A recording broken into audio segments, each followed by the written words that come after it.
अस्सलाम वालेकुम व्यूअर्स।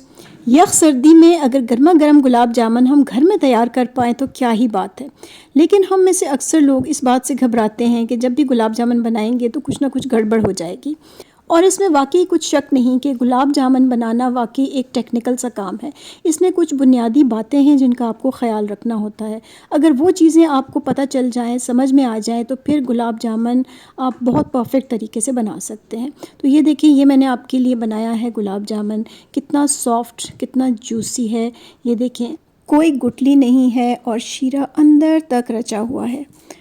तो व्यूअर्स, अगर आप भी अपने घर पर ऐसा गुलाब जामुन बनाना चाहते हैं और आपने बारहा पहले ट्राई किया है और हर बार आपसे कुछ ना कुछ गड़बड़ हो जाती है, तो मेरी आज की ये वीडियो ख़ास तौर पर आप ही के लिए है। क्योंकि आज की इस वीडियो में मैं आपको वो सारी टिप्स बताऊंगी और वो सारी गलतियां भी बताऊंगी जो अमूमन लोगों से हो जाया करती हैं, जिनकी वजह से गुलाब जामुन ख़राब हो जाता है। तो जनाब, आइए शुरू करते हैं। चूल्हा मैंने ऑन कर लिया है, उसके ऊपर मैंने रखी है एक कढ़ाई। अच्छा, कढ़ाई के अंदर हम डालेंगे 3 कप चीनी, और जितनी चीनी है उतना ही मैं इसमें डालूंगी पानी। इसमें कोई बड़ी साइंस नहीं है, बिल्कुल परेशानी की कोई बात नहीं है। शीरा बनाना बहुत ही आसान है।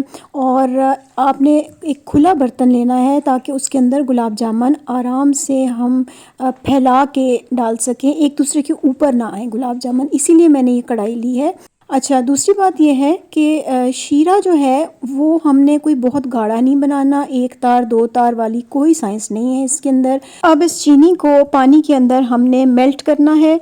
जब ये मेल्ट हो जाएगी तो फिर हमने चूल्हे की आंच को ज़रा हल्का कर देना है। इस वक्त ये मीडियम हीट पर पक रही है जी। तो व्यूअर्स, अब चीनी मेल्ट हो गई है। अब मैं इसमें डालूँगी 5 से 6 अदद कुटी हुई इलायचियाँ, और इनको हमने मिक्स कर लिया चम्मच के साथ। और अब मैं चूल्हे की आंच को बहुत हल्का कर दूंगी ताकि शीरा हल्की आंच पर 5 से 6 मिनट तक पकता रहे। और व्यूअर्स, यहाँ पर मैं आपको ये बताती चलूँ कि जो पहली गलती होती है ना, वो यही शीरा बनाने में होती है। अगर आपका शीरा गाढ़ा हो गया तो वो गुलाब जामुन के अंदर तक जज्ब नहीं होगा।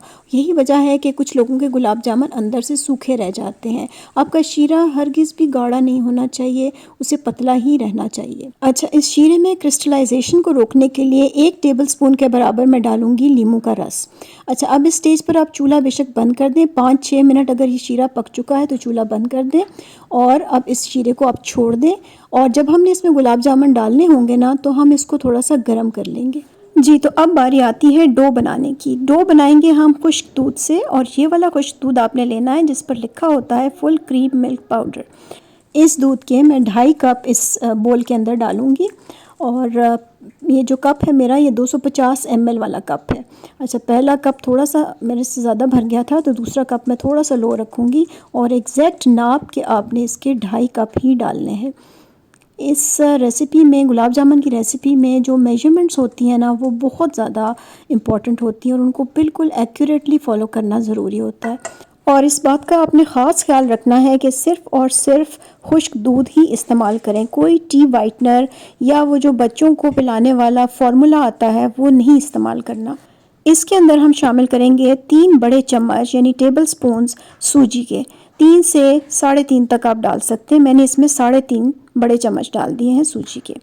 और बाइंडिंग के लिए हम डालेंगे 3 बड़े चम्मच मैदे के। अच्छा, मैदा ज़्यादा नहीं डालना। मैदा ज़्यादा डालना एक और गलती है जो गुलाब जामुन बनाने में लोगों से हो जाती है।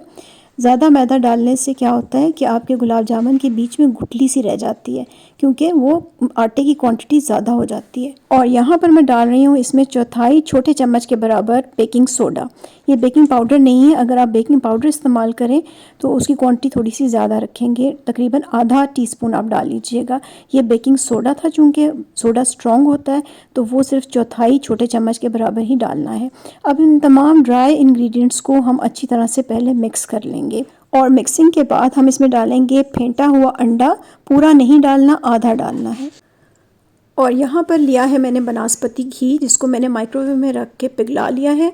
इसके मैंने 3 टेबलस्पून इसके अंदर शामिल करने हैं। अब इन तमाम चीज़ों को एक चम्मच के साथ हल्के हाथ से मैं अच्छी तरह से मिक्स करूँगी।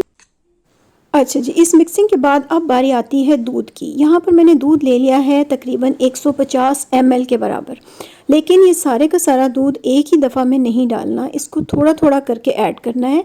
पहले मैं सिर्फ आधा दूध डालूँगी इसके अंदर और मैं उसको मिक्स करूँगी, और फिर जैसे जैसे इसकी कंसिस्टेंसी को मैं देखती जाऊँगी, साथ साथ मैं इसमें दूध थोड़ा थोड़ा करके शामिल करती जाऊँगी।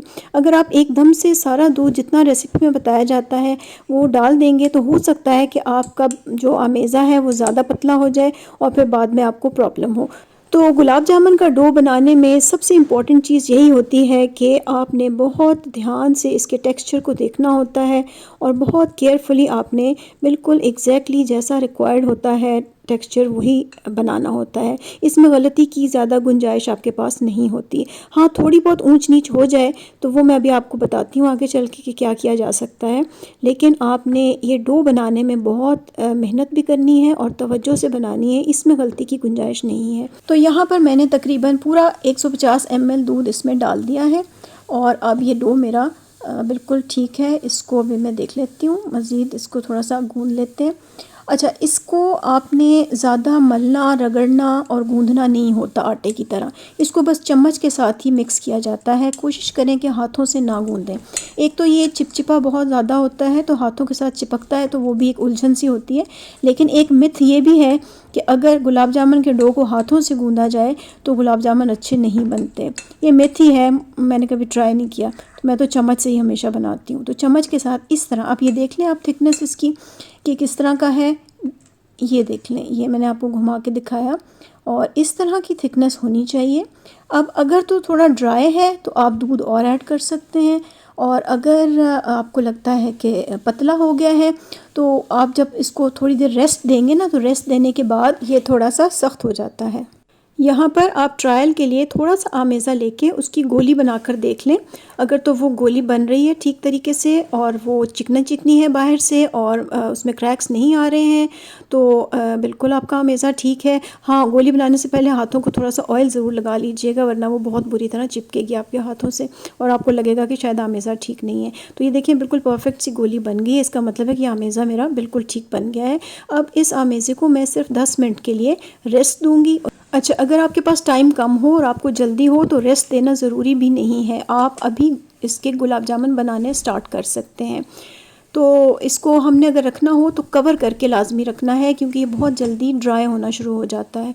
तो आपने इसको कवर करके 10 मिनट के लिए छोड़ दिया। 10 मिनट के बाद अब मैंने इसको खोला है और आमेज़ा मेरा बड़ा ज़बरदस्त सा हो गया है, थोड़ा सा पहले की निस्बत अब सख्त हो गया है। अच्छा, ये मैंने वही बनास्पति घी जो पिघलाया था वो ले लिया है और अब इस बनास्पति घी को थोड़ा थोड़ा सा मैं अपने हाथों के ऊपर लगा के इसकी गोलियाँ बनानी शुरू करूँगी। अच्छा, आप यहाँ पर ऑयल भी ले सकते हैं, ज़रूरी नहीं कि घी ही लें। और शुरू के 1-2 गुलाब जामुन में आपको ये घी लगाना पड़ता है, उसके बाद आपके हाथ इतने ऑयली हो जाते हैं कि फिर मज़ीद घी लगाने की ज़रूरत नहीं पेश आती। तो इस तरह से आप छोटे साइज़ का, तकरीबन एक लीमू जो होता है ना, छोटे साइज़ का लीमू, उस साइज़ का बॉल बना लें, क्योंकि ये फ्राई करते वक्त तकरीबन डबल या ट्रिपल साइज़ का हो जाता है। तो आपने शुरू में जो बॉल्स बनाने हैं वो बिल्कुल छोटे छोटे से बनाने हैं। ये देखिए, और बॉल बनाते वक्त देख लीजिएगा, अगर चिकने चिकने से मुलायम बॉल बन रहे हैं तो ठीक है, और अगर आपको लग रहा है कि उसमें क्रैक्स आ रहे हैं तो इसका मतलब है कि आपका जो आमेज़ा है वो थोड़ा ड्राई है। तो आप उसके अंदर अभी भी इस स्टेज पर भी थोड़ा सा 1-2 टेबल स्पून दूध के ऐड कर सकती हैं, ताकि आमेज़ा जो है उसकी थिकनेस सेट हो जाए। और अगर आपको लग रहा है कि आपके जो बॉल्स बन रहे हैं वो बाहर से चिकने नहीं हैं, तो इसका मतलब है कि आपका जो इसमें घी का एलिमेंट है वो कम है। तो आप थोड़ा सा आधा टेबल स्पून घी इसमें और ऐड कर सकती हैं। तो ये 2 चीज़ें आपने बॉल्स बनाते हुए ध्यान में रखनी है कि एक तो बॉल को बाहर से चिकना और ऑयली होना चाहिए, और दूसरा ये कि उसके अंदर क्रैक्स नहीं होने चाहिए। तो इस तरह का परफेक्ट सा एक बॉल बनाएं और इस तरह के बॉल्स बना बना के रखते जाएं। अच्छा, ये आखिर में मैंने जो आमेज़ा बच गया था थोड़ा सा, इसके मैंने 2 छोटे छोटे से बेबी गुलाब जामुन बनाए हैं। अब ये मैं अब आपको आगे चल के बताती हूँ कि बेबी गुलाब जामुन इनका क्या रोल है, इनके साथ मैंने क्या करना है।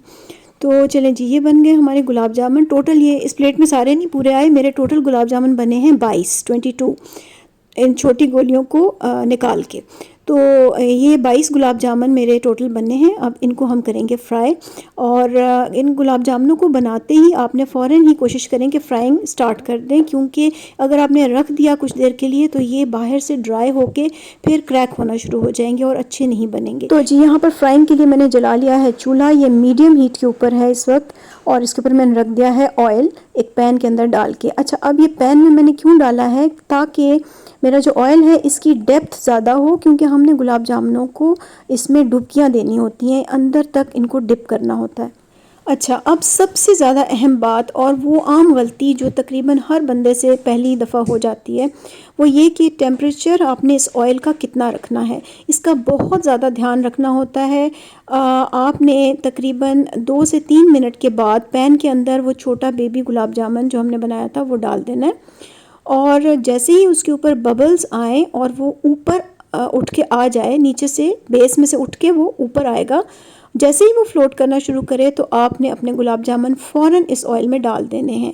अगर आपके ऑयल का टेम्परेचर ज़रा सा भी 1 डिग्री भी उससे ऊपर चला गया तो आपके गुलाब जामुन ख़राब हो जाएंगे। और वो कैसे ख़राब होंगे कि उनके अंदर एक वैक्यूम बन जाएगा, और बाद में जब आप शीरे में उन गुलाब जामुनों को डालेंगे तो उनके अंदर एक खड्डा सा बन जाएगा। तो जनाब याद रखिए कि इस टेम्परेचर का ख्याल रखना इतना ज़्यादा इम्पॉर्टेंट है जितना इम्पॉर्टेंट शायद गुलाब जामुन की शेप भी नहीं है। शेप में अगर थोड़ी बहुत कसर रह जाए तो वो गुलाब जामुनों के फूलने के बाद पूरी हो जाती है, लेकिन अगर टेम्परेचर में अगर आपसे ज़रा सी भी ऊंच नीच हो गई तो सारे गुलाब जामुन ख़राब हो जाते हैं। तो टेम्परेचर का आपने बहुत ज़्यादा ध्यान रखना है। ऑयल अभी हल्का बस वार्म ही होता है तो उसके अंदर आपने गुलाब जामुन डाल देने हैं। अच्छा जी, ये देखिए अब ये आहिस्ता आहिस्ता फूलना शुरू हो गए हैं, और इनको हमने साथ साथ घुमाते रहना है और ऊपर से प्रेस करके ऑयल के अंदर डिप करना है, ताकि इनके ऊपर एक जैसा कलर आए चारों तरफ से।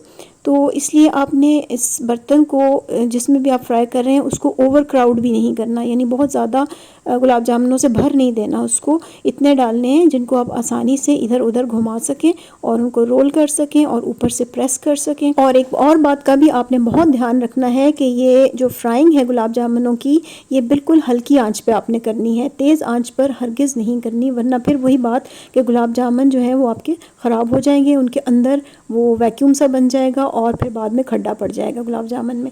तो इनको अब इतना फ्राई करना है हमने कि हमारी पसंद का जो कलर है वो आ जाए। हल्का रखना चाहें, डार्क रखना चाहें, जैसा भी कलर रखना चाहें उतना इनको अब आप फ्राई कर लें। तो चलें जी, ये वो कलर आ गया है जिस तरह का कलर मुझे चाहिए था।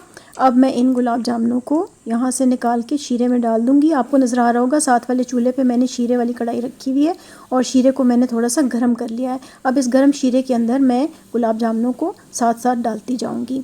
अच्छा, यहाँ मैं आपको फिर से रिमाइंड करा दूँ कि शीरा आपका पतला होना चाहिए, वो 1 तार वाला 2 तार वाला शीरा नहीं होना चाहिए, तभी इसके अंदर अच्छी तरह से अब्ज़ॉर्ब होगा।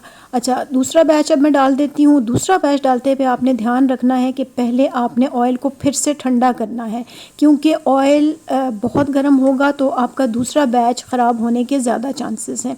तो आपने ऑयल को पहले ठंडा कर लेना है और फिर से वही वाला प्रोसेस आपने रिपीट करना है।